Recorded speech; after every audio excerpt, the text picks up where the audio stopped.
और महाराष्ट्र में एक बार फिर से अवैध बांग्लादेशियों को लेकर सवाल उठने लगे हैं और इसीलिए बांग्लादेशियों की धरपकड़ करने और उन्हें बाहर निकालने की मांग भी तेज हो गई है। और ये मुद्दा सैफ अली खान पर हमले के बाद और भी ज्यादा गंभीर हो गया है, क्योंकि सैफ पर हमला करने वाला भी अवैध तरीके से बांग्लादेश से भारत आया था।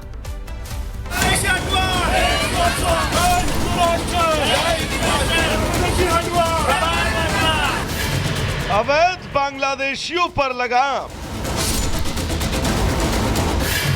पूरे महाराष्ट्र की डिमांड। घुसपैठियों पर हो रही कार्रवाई, जारी है सियासी लड़ाई। महाराष्ट्र में सैफ अली खान के हमलावर की गिरफ्तारी के बाद भले ही उम्मीद जताई जा रही है कि कई सारे सवाल सुलझ जाएंगे, लेकिन इस घटना के साथ ही एक बहुत बड़ा सवाल अब भी जवाब के इंतजार में है, और वो सवाल है कि बांग्लादेशी घुसपैठियों से महाराष्ट्र को मुक्ति कब मिलेगी। वर्ली में इसी मांग को लेकर लोगों में जबरदस्त आक्रोश है। वर्ली में लोगों ने बांग्लादेशियों को हटाओ, वार्ड बचाओ और बांग्लादेशियों को हटाओ और देश बचाओ का नारा लगाया। जो लेबर आते हैं वो लेबर की नेशनलिटी चेक करना चाहिए, वो कहाँ के उनकी वृत्ति क्या है वो चेक करना है, विकासक का काम है।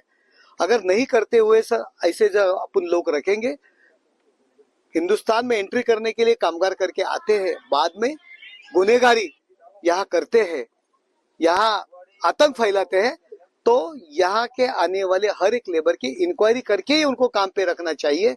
मैं कल पुलिस कमिश्नर को मिलने वाला हूँ। जहाँ जहाँ थाना में इसी तरह के काम चल रहे, वहाँ के जो लेबर है उनकी इंक्वायरी होनी चाहिए, और अगर विकासक वो नहीं करते तो उनके ऊपर भी कार्रवाई होनी चाहिए।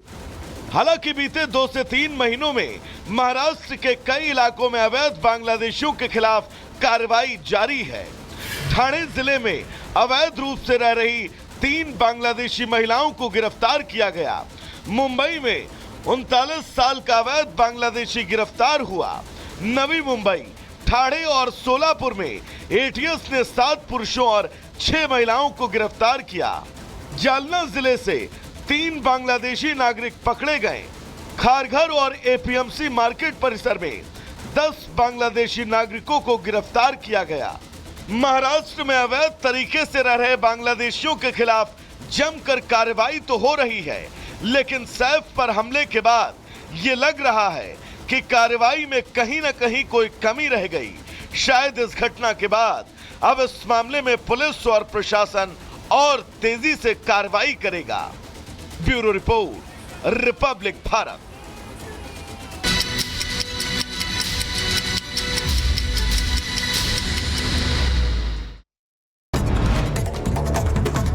दो मिनट भारत के जरिए तमाम बड़ी खबरों का रुख करते हैं। आम आदमी पार्टी ने ट्वीट कर बीजेपी पर कसा तंज, पूछा कौन है तुम्हारा दुल्हा। बीजेपी ने ट्वीट कर आम आदमी पार्टी पर साधा निशाना, कहा आम आदमी पार्टी का काम सिर्फ झूठे वादे करना। दिल्ली में चुनावी जंग हुई तेज, आम आदमी पार्टी ने बीजेपी पर लगाया केजरीवाल की हत्या की साजिश का इल्जाम। बीजेपी का पलटवार, हार के डर से केजरीवाल लगा रहे हैं इल्जाम। सैफ अली खान के घर पर हमलावर को आज ले जा सकती है मुंबई पुलिस। बांद्रा स्थित घर पर Mumbai police crime scene recreate कर सकती है। तो बात उस डी कनेक्शन की हम करेंगे जिसकी वजह से police full on action mode में नजर आ रही है, और ये एक्शन ही है पुलिस का जिसकी बदौलत ये एक एक खुलासे होते जा रहे हैं। संभल हिंसा केस में पुलिस ने अब एक चौंकाने वाला खुलासा किया है। हिंसा के दौरान जिन 4 लोगों की मौत हुई थी उनमें से 2 की गुत्थी पुलिस ने सुलझा ली है, और जो सच सामने आया है उससे कहीं ना कहीं पिक्चर पूरी तरह से क्लियर हो गई है। रिपोर्ट देखिए।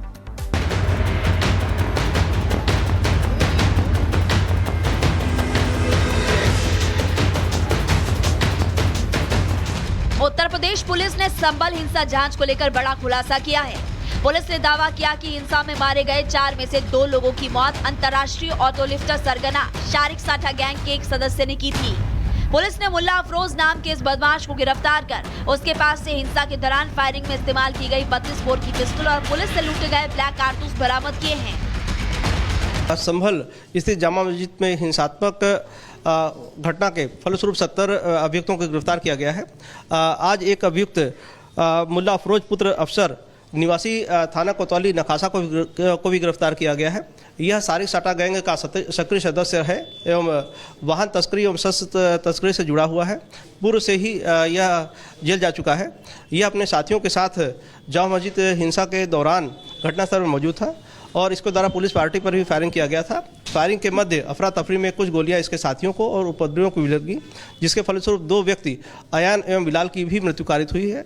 और इसकी गिरफ्तारी के साथ ही घटना पर जो इसके द्वारा फायरिंग की गई थी आला कत्ल 32 बोर के रिवॉल्वर साथ ही पिस्टल साथ ही 32 बोर के कॉटेज भी बरामद किए गए हैं। आपको बता दें कि संभल में 24 नवंबर को अदालत के आदेश पर जामा मस्जिद में सर्वे की कार्रवाई शुरू हुई तो सर्वे का विरोध करते हुए मुस्लिम समुदाय के हजारों लोगों की भीड़ सड़क पर आ गई थी। भीड़ की तरफ से की गई फायरिंग में कई पुलिसकर्मियों को गोली भी लगी थी और भीड़ में शामिल 4 लोगों की गोली लगने से मौत भी हो गई थी। लोगों ने आरोप लगाया कि पुलिस की गोली चलने से 4 लोगों की मौत हुई है, लेकिन अब ये मिस्ट्री सॉल्व हो चुकी है। बिलाल अयान की मौत की गुत्थी सुलझी, शारिक साठा गैंग का गुर्गा अरेस्ट हुआ है। अफरोज ने दरअसल दूसरी गैंग पर गोली चलाई थी। अफरोज पर पहले से कई मुकदमे दर्ज हैं। आपको बता दें कि 24 नवंबर को जामा मस्जिद के पास हुई हिंसा की घटना में अभी तक 70 अभियुक्तों को गिरफ्तार किया जा चुका है। इनमें से एक शख्स अफरोज है। ये घटना के वक्त अपने साथियों के साथ घटनास्थल पर मौजूद था।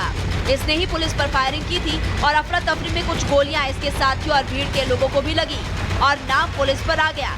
लेकिन अब ये मिस्ट्री सॉल्व हो चुकी है। Bureau report, Republic Bharat. तो किस तरीके से संभल हिंसा के जो तार हैं वो पाकिस्तान से बार बार जुड़ते हुए दिख रहे हैं, उसकी बानगी बार बार देखने को मिल रही है और सबूतों के तौर पर चीजें भी एक एक कर सामने आ रही हैं। साहिल हमारे साथ जुड़ चुके हैं ग्राउंड जीरो से, संभल से लगातार रिपोर्ट कर रहे हैं। साहिल, पहले हमने देखा था कि किस तरीके से पाकिस्तानी हथियारों का जखीरा बरामद होता है, जो छर्रे होते हैं वो पाकिस्तानी होते हैं और अब उसके बाद ये डी कनेक्शन का खुलासा हुआ है। क्या ये माने कि संभल हिंसा में जो कुछ हुआ उसके सीधे तौर पर लिंक्स नापाक पाक से थे? हाँ जी बिल्कुल, अफरोज की गिरफ्तारी जो है पुलिस जो है एक अहम कामयाबी मान रही है, क्योंकि अफरोज वो शख्स है जो कि शारिक साटा गैंग का एक्टिव सदस्य और शारिक साटा का सीधे जो कनेक्शन है अंडरवर्ल्ड डॉन दाऊदी इब्राहिम से है।